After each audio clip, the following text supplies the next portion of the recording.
Chosen one, you have been feeling it for a while now. That quiet, persistent feeling that somehow, without meaning to, you fell behind. You wake up at 3 in the morning with a list running through your head. A list of everything that was supposed to have happened by now. Everything that was supposed to look different. Everything you promised yourself years ago that you would have, be, or become. You scroll through your phone and see people younger than you building the life you used to dream about. You smile and hit the like button and say all the right things. But something inside you, quietly, breaks a little each time. You sit at family dinners and watch your kids grow up and move on, and somewhere between the laughter and the passing of dishes, a thought slips through the noise. Where did my years go? You try to feel genuinely happy when someone you know gets the promotion, the relationship, the fresh start, and then you feel ashamed for not being able to feel it all the way through. You look in the mirror some mornings, and you are not entirely sure who is looking back. I know that feeling, not because someone described it to me, because I have lived inside it, and I know exactly how much weight it carries. But before you decide this is just another video that will not change anything, I need you to stop right here. I need you to hear something that may be the most important thing anyone has said to you in years. You are not behind. You were never behind. You have been in preparation for something that required exactly this much time, this much pain, and this many lessons before you would be ready for it. Stay with me, because by the time we finish today, you are going to see your entire story differently, and that single shift in how you see yourself is going to change everything that comes next. I want to say something before we go any further. I am not going to speak to you from some polished, perfect place. I am not going to hand you a list of habits, or a morning routine, or a set of steps that promise to fix everything in 30 days. What I am going to do is far more fundamental than that. I am going to sit with you in the exact place where you are, and I am going to tell you the truth about it. There is a specific kind of exhaustion that belongs to people at this stage of life. It is not tiredness that sleep fixes. It is the kind that lives deeper.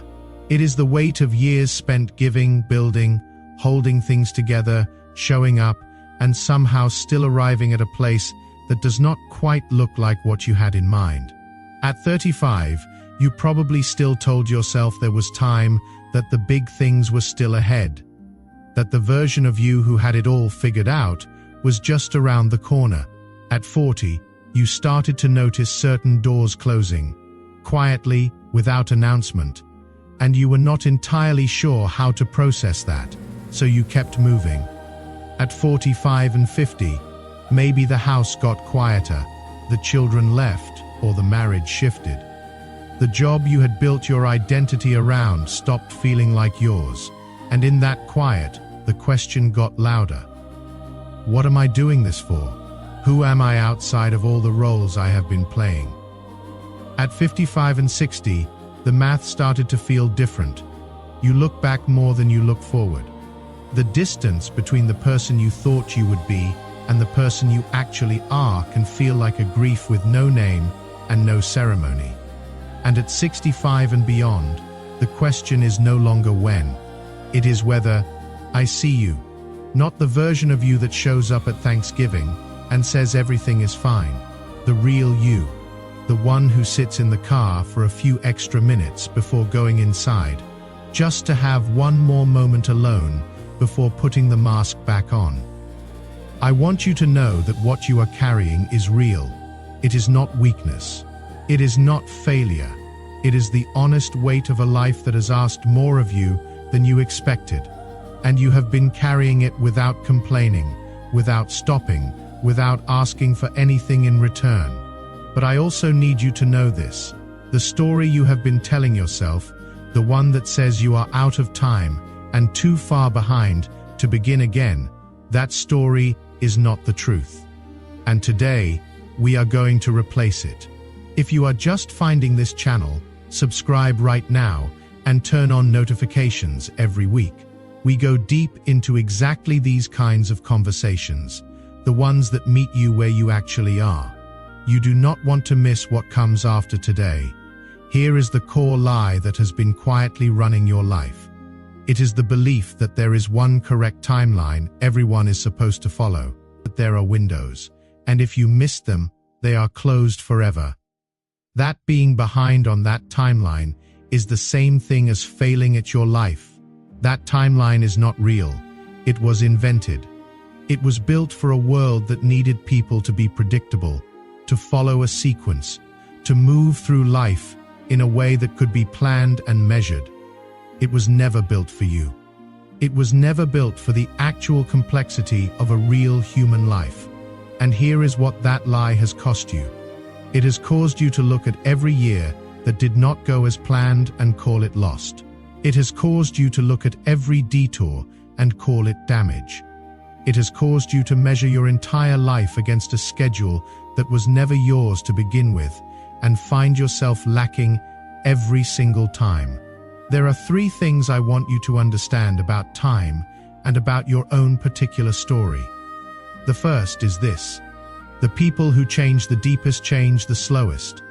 Not because they are less capable, because real transformation, the kind that actually holds, the kind that does not collapse under pressure, requires pressure to form.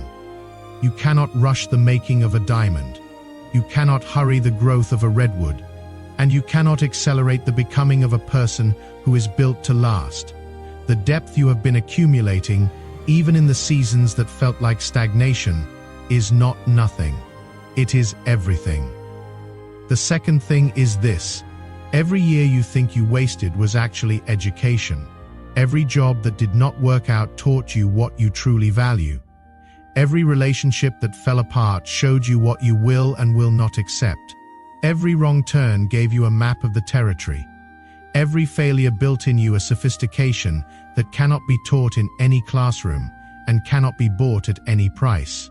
You did not waste those years. You were enrolled in the most expensive school there is, the school of lived experience, and you have been learning things that no shortcut could have given you.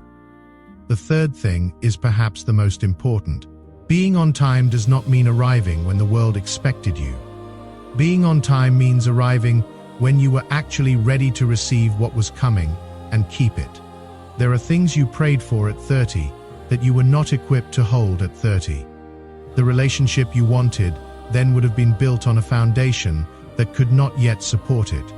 The success you chased then would have come to a version of you who did not yet know how to steward it. You did not miss your window. You were being prepared for one that is actually built for who you have become. Vera Wang had spent her entire career working toward one goal. She trained for it. She built her entire identity around it. And then, at 39, she was passed over for the position she had worked toward her whole life. She did not start over. She started differently. At 40, she designed her first wedding gown. What she became after that moment of loss is what the world remembers. Julia Child did not publish her first cookbook until she was 49. She spent decades simply learning to love something fully, deeply, without an audience and without a plan. And when it came in a way that outlasted almost everyone who made it on time. I am not telling you their stories so you will copy their paths. I am telling you their stories so that something in you will stop apologizing for the path you are actually on. Now I want to speak directly to where you are, not in general terms, specifically in the places that are actually tender. There are 5 things I want to say to you today, 5 truths that I believe you need to hear, and 5 truths that I believe, if you let them in, will begin to change the way you walk through whatever comes next. The first is this: your story is not over. It is just arriving at the part that matters most. There is a specific kind of sadness that comes from feeling like you are living in the aftermath of your own life. Like the story peaked somewhere back there, in your 20s or 30s, or in a version of your circumstances that no longer exists, and everything now is just the long, quiet aftermath. Maybe you had a version of this life that worked, a marriage that felt like home, a career that gave you a clear sense of purpose, a circle of people around you that felt permanent. And then, one by one, things shifted. Some things you chose, some things chose you, and the distance between who you were then and who you are now can feel like a loss so total that it barely has a name. Maybe you went through a divorce after 20 years. You found yourself standing in a new apartment, looking at bare walls, trying to figure out who you are without the person you organized your entire adult life around. Maybe you buried a parent and realized, for the first time, that you are now the oldest generation, that the person who always made things feel survivable is gone, and now it falls to you. Maybe your last child moved out, and the house became so quiet that the silence felt like a presence of its own. And in that quiet, you looked around and realized you had spent so long being someone's parent that you had forgotten to ask what else you were. I am not going to rush past that. I am not going to tell you to look on the bright side. What you have lived through is real, and it deserves to be acknowledged before anything else can be said. But here is what I also need you to hear. The most powerful chapters in every meaningful story never happen at the beginning. The beginning is setup, the middle is struggle, and this season you are in right now, this season of reassembly, of figuring out who you are after everything that once defined you has shifted. This is not epilogue. This is the chapter where the character finally becomes who they were always meant to be. A forest fire looks like pure destruction for miles in every direction. There is nothing but ash and silence. But underneath that ash, seeds that needed the heat to crack open are finally beginning to grow. The fire did not end the forest. The fire made way for something that could not have grown in the shade. Your story is not over. It is not winding down. What you are living through right now is not your ending. It is the deepest, most earned, most honest beginning you have ever had. And unlike the beginnings of your youth, this one you are actually ready for. If this is landing for you, leave a comment below and just write the words Chapter 2. Not for me, for yourself. Because naming where you are is the first step in choosing where you go. The second thing I want to say to you is this: you did not give too much, you gave to the wrong places, and that ends today. Some of you are exhausted in a way that has nothing to do with how much sleep you are getting. You are tired at a level that a vacation does not reach, because for years, maybe for decades, you have been running on empty while making sure everyone else's tank was full. You were the one who showed up, always, no matter what. You were the one who answered the phone at midnight, the one who stayed calm in the emergency room, the one who remembered everyone's birthday, everyone's appointment, everyone's preference. For your children, you showed up even on the days when you had nothing left to give. For your partner, you held things together quietly, even when you yourself were falling apart inside. For your parents, you became the caretaker, while your own needs stood in a silent line, waiting for a turn that never quite came. For your job, you gave extra hours and extra patience and extra effort, because somewhere along the way, you learned that your value was measured by what you produced for other people, and in all of that giving, you learned to make yourself very small.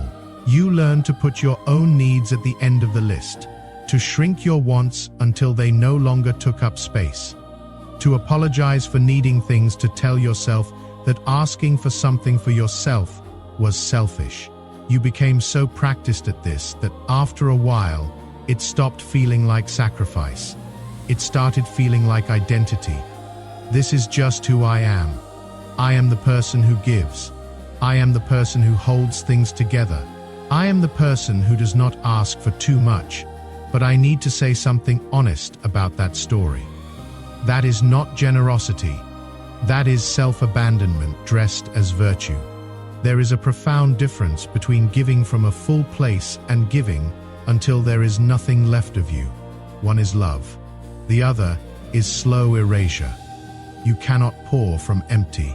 The most meaningful thing you have ever offered to the people in your life is not the sacrifices you made. It is every moment you were fully present, genuinely there, truly with them. And you can only be present when you are not running on fumes. Taking care of yourself is not a reward you earn after everyone else is settled. It is the foundation that makes everything else possible. You are allowed to matter to yourself. You are allowed to have needs that do not need to be justified by how they serve someone else. You are allowed to want things beautiful and simple and even selfish things, just because you want them. The years of placing yourself last have not disqualified you from being first in your own life. They have only delayed it. The delay is over. I want you to do something a little uncomfortable right now. In the comments below, write one thing. Just one thing that you have wanted for yourself and have never fully let yourself want. Name it, because naming it is the first act of claiming it. The third thing I want to say is perhaps the most tender of all. You are not too damaged to be whole. Let me ask you something, and I want you to hear it honestly. Not as a question to answer out loud, but as something to sit with inside yourself. Do you secretly believe that you are too broken to have the life you want? Not in the words you would say to someone else, but underneath, in the quiet structure of how you make your decisions, in why you hold back right before something good arrives, in why you find reasons to leave before you can be left. Do you carry the belief that your damage goes too deep, that too much has happened, that the years of accumulated loss and wrong choices have left you with something unrepairable? I ask because I think, for many of you, the answer is yes. And I think you have been carrying that belief for so long that it has started to feel like fact. Life at this age carries a specific kind of weight. You have loved people who left. You have lost people who stayed too short a time. You have ended things you thought were permanent and held on to things you should have let go. You have made choices you cannot undo, said words you cannot take back. Missed moments that cannot be recaptured. And there are seasons you look back on that you wish had gone differently. Relationships you wish you had handled with more grace. Versions of yourself that you are not proud of. That is not failure. That is the honest record of a human life. And all of it lives somewhere in your body, in the way you hesitate before trusting, in the way you brace for disappointment before it even arrives, in the way joy, when it does come, is always accompanied by a quiet, waiting for it to be taken away. I am not going to tell you that the pain was not real. It was. I am not going to tell you that loss leaves no mark. It does. What I am going to tell you is this. The marks it left on you are not proof of your failure. They are proof of your survival. There is an ancient Japanese art called kintsugi. When a bowl cracks or breaks, instead of hiding the damage or discarding the piece, the artist repairs every crack with gold. The break becomes the art, the history of the object.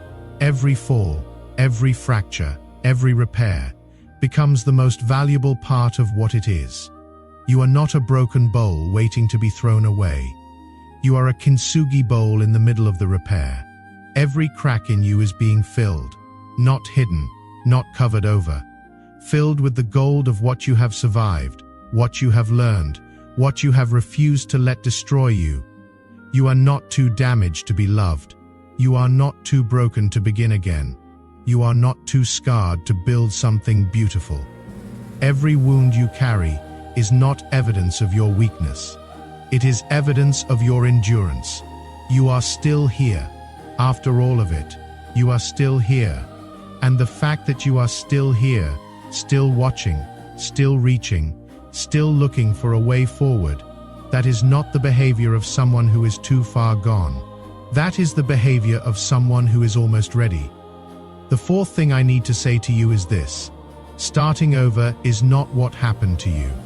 Starting over is what you are brave enough to choose. There is a specific shame that comes with starting over when you are past a certain age. It is quiet, but it is heavy. It is the shame of explaining why you are back at the beginning of something. The shame of the resume gap. The shame of the apartment that is smaller than the house you used to own.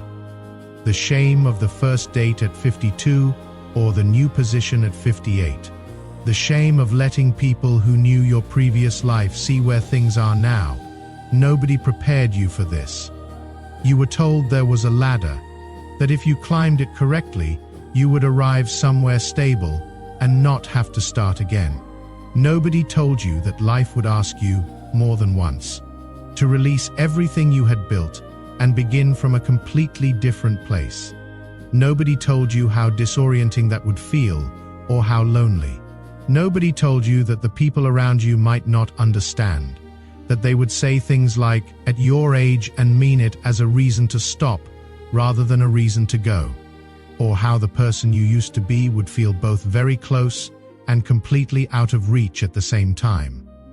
But here is what nobody has told you about starting over. It is not something that happens to people who failed. It is something that happens to people who were honest enough to admit when something was not working and brave enough to choose something true over something comfortable. The person who stays in the wrong life because starting over feels too hard, that is not safety. That is a different kind of loss. It is the slow, daily loss of the life you could have lived, chosen again and again by the decision to stay in the one that is not truly yours. Every new beginning after a real ending is an act of courage, not naive optimism, not reckless impulse courage. The courage of someone who has already survived loss, who knows exactly how much it costs, and who is choosing, in full knowledge of the risk, to try again anyway. You are not starting over because you failed. You are starting over because you finally know enough to do it differently. You are not rebuilding from scratch. You are rebuilding from experience. And there is no stronger foundation than that.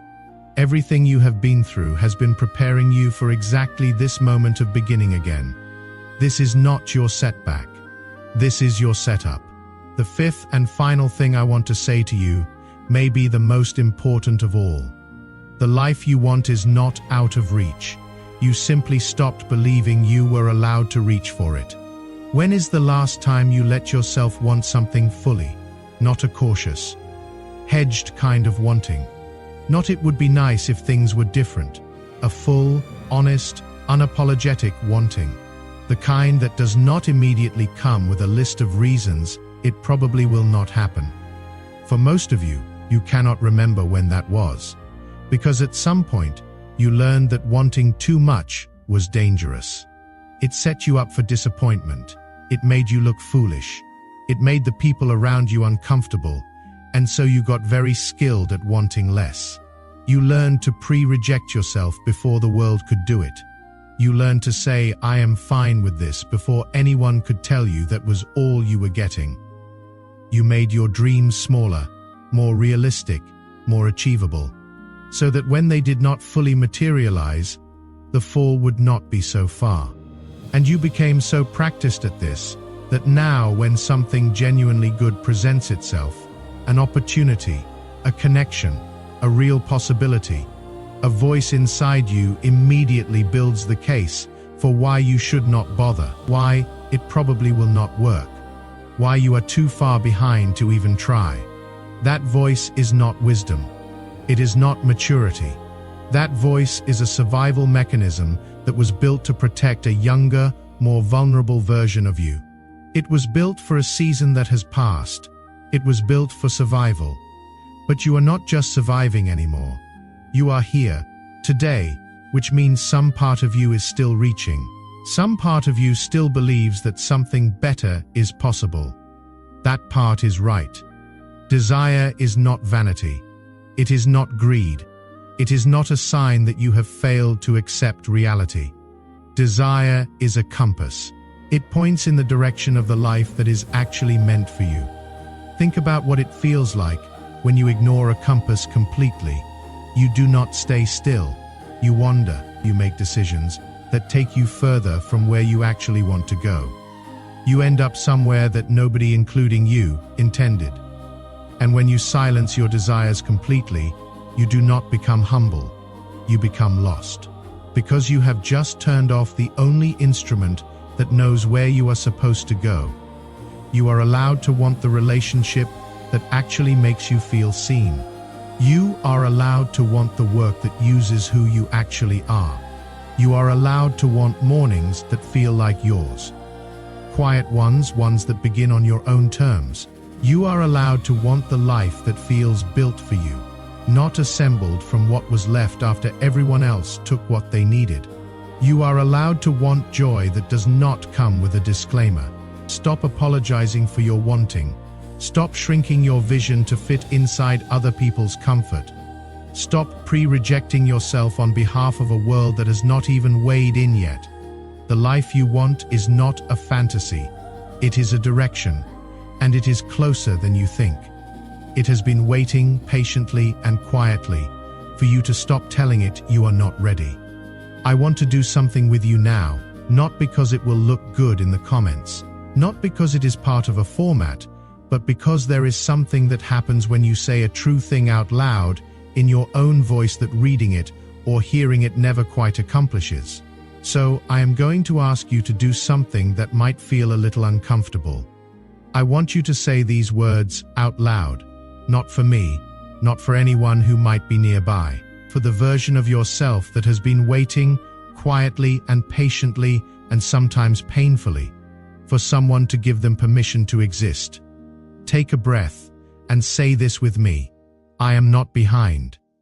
I am on my own timeline, and my timeline is exactly right for the life I am building. I am not too damaged to be whole. Every crack in me is being filled. I am not broken. I am becoming. I am not too old to begin. Starting over at any age is not failure. It is the bravest thing a person can do. I release the guilt of the years I think I wasted. They were not wasted. They were necessary. They were the price of wisdom I could not have bought any other way. I am allowed to want more. I am allowed to take up space. I am allowed to build something beautiful with whatever time I have, and I have enough. The life I want is not a fantasy. It is a direction. And starting today, I am walking toward it. One honest, imperfect, courageous step at a time. And finally, this. I am not the sum of what I have lost. I am not defined by what fell apart, what did not happen, or what arrived too late. I am defined by this moment, by the fact that I am still here, still willing, still reaching, still able to believe that something good is on its way, and something good is on its way. I am ready to receive it. Take a breath. Whatever is moving through you right now, let it be there. You do not need to explain it or manage it or make it make sense. Sometimes the most powerful thing we can do is simply let a truth land. In the comments below, I want you to tell me which of those 5 declarations hit you the hardest today. Was it the one about your story not being over? The one about permission to want more? The one about starting over being courage, not failure? Write it down, not for engagement, for yourself, because naming what moved you is the first step toward living differently because of it. And when you write it, know that someone else, someone in the exact same place you are right now, is going to read your words and feel less alone because of them. Your comment matters more than you know. If today gave you something real, if something landed in a place that needed it, I want to invite you to stay in this conversation, subscribe to this channel, and turn on notifications. Not because you will miss out if you do not, but because this is where these conversations happen every week. We go deeper into the truths that nobody says out loud. The ones that find you when you are sitting alone with your thoughts and wondering if it is still possible. It is still possible, and there is more where this came from. There is someone in your life who needed to hear what you heard today. You know who they are. You may have thought of them during the part about giving too much, or during the part about starting over, or right there during the declaration. Send this to them. Not with a long explanation. Just send it. Be the reason someone else's story shifts today.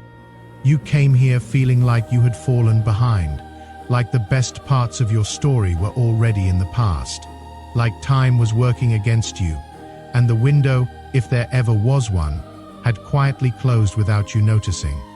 I want you to leave knowing something different. You are not behind. You are not too late. You are not too damaged, too tired, too old, or too far gone.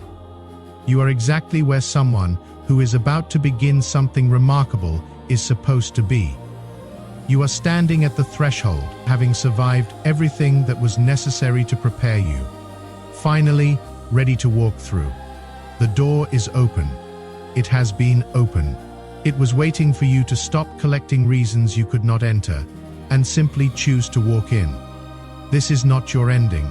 This is your beginning, and it is the best one you have ever had, because this time, you know exactly who you are.